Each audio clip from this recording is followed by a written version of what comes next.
अऊज़ु बिल्लाहि मिनश्शैतानिर्रजीम बिस्मिल्लाहिर्रहमानिर्रहीम अल्लाहुम्मा सल्लि अला सय्यिदिना व मौलाना मुहम्मदिन व अला आलिहि व सहबिहि व बारिक वसल्लिम।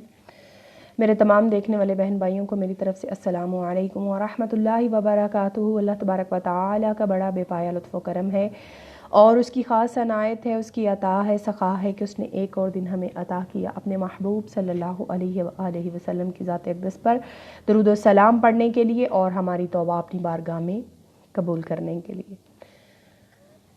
आज मैं जिस टॉपिक को लेकर आपकी खिदमत में हाज़िर हुई हूँ वो ख़वातीन के इख़लाक़ और ख़वातीन के किरदार में बड़ी अहमियत का हामिल है, जिससे ख़वातीन कट के रह गई हैं। और वो क्या है कि किसी की बुराई ना करना और गीबत के साथ जुड़ गई हैं। तो आज मेरा टॉपिक है गीबत। सूरह हुजरात की आयत नंबर 13 में अल्लाह रब्बुल इज़्ज़त फरमाता है, बेशक अल्लाह तबारक व तआला ने फरमाया कि अपने भाई की गीबत ना किया करो, बेशक जो गीबत करने वाला है अपने मुर्दा भाई का गोश्त खाता है।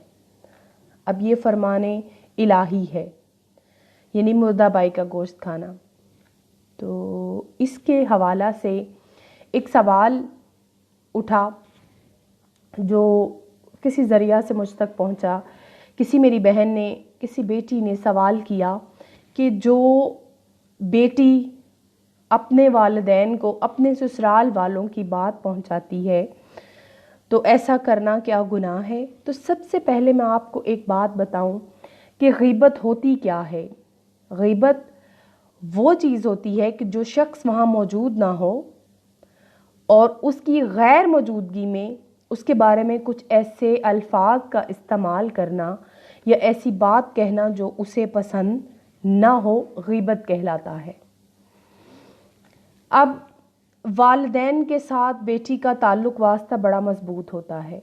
छोटी छोटी बातें भी बेटियां जो है अपने वालिदैन को बताती हैं, जो कि गैर ज़रूरी बात होती है वो भी। हाँ, अगर तो वाक़यातन कोई बेटी जुल्म व सितम का शिकार हो रही है, उसका शौहर उसको मार रहा है, उसको पीट रहा है, उस पर जुल्म कर रहा है, ससुराल वाले ज़्यादती कर रहे हैं, जैसे बहुत से केस ऐसे सामने आते हैं, जहेज़ के नाम पर बहू को जला दिया जाता है, उसके चेहरे पे तेज़ाब फेंक दिया जाता है। ऐसा जुल्म जिससे जान को ख़तरा है, वो अपने वालिदैन, अपने बहन भाइयों से, जिससे इस बुराई का जो उसके साथ जुल्म हो रहा है अगर उसका ख़ात्मा हो सकता है तो वो ज़रूर अपने वालिदैन तक ये बात पहुँचाए, बल्कि पहुँचा कर उन तक ये बात पहुँचा के इस जुल्म के ख़ात्मे की डिमांड करे। और वो कोई भी सूरत हो सकती है, इसका हरगिज़ मतलब ये नहीं है।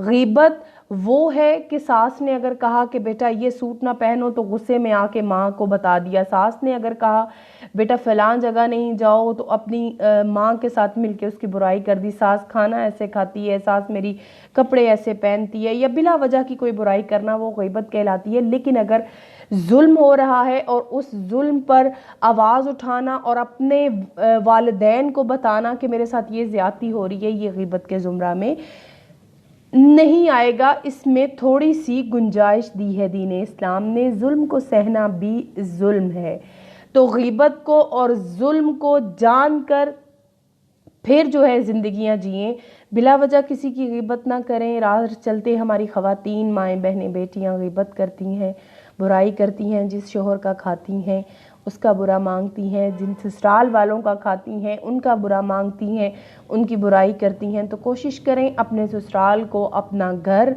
और अपने नंद और देवर को अपने भाई बहन समझकर उनके साथ हुस्न सलूक के साथ पेश आएँ। सास ससुर को अपना वालिद समझें। अल्लाह रब्बुल इज़्ज़त हमें गीबत जैसी बुराई से बचने की तौफ़ीक़ अता फ़रमाए और हुज़ूर अलैहिस्सलातु वस्सलाम से मोहब्बत और उनकी तालीमात पर अमल करने की तौफ़ीक़ अता फ़रमाए। अस्सलामु अलैकुम व रहमतुल्लाहि व बरकातुहू।